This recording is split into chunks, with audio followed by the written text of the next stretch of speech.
صباح النور. وي صباح الخير سي حكيم. اي تو انت اختي اي فهمتني.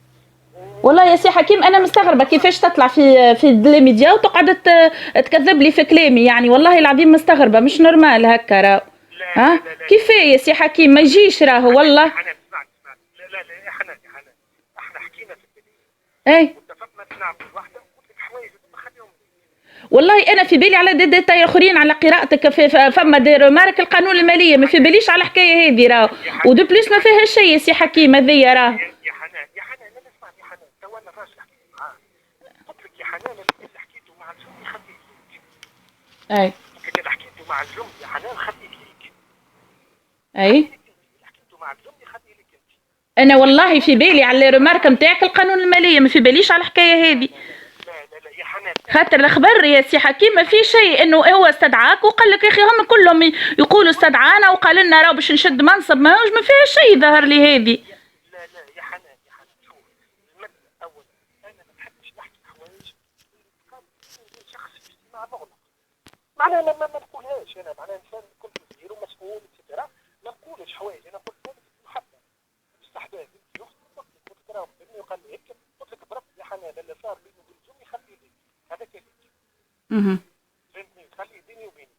اي دونك معناها اما انك تطلع يعني انت شككت فيا انا وشككت في مؤسستي راهو، ما يجيش هكايا. انا والله توا دوب ما روحت للدار بنت امي مريضه هزيت الكارديولوج دخلت نلقاك تنفي. ما يجي فهمتني، يعني انت تشكك فيا انا وتشكك في المؤسسه نتاعي هك. يا حنان انا كنت واضح معك قلت لك يا حنان الاشياء هذه بيني وبينك يعني نقف عند ساعتين نقف. انا نجم نقول اما تنفي والله تنفي ولا ما فيها شيء راهو يا سي حكيم هكايا، ما فيها حتى شيء انك انت تقول راهو فلان استدعاني وحكينا وراهو عندي بعض احترازات.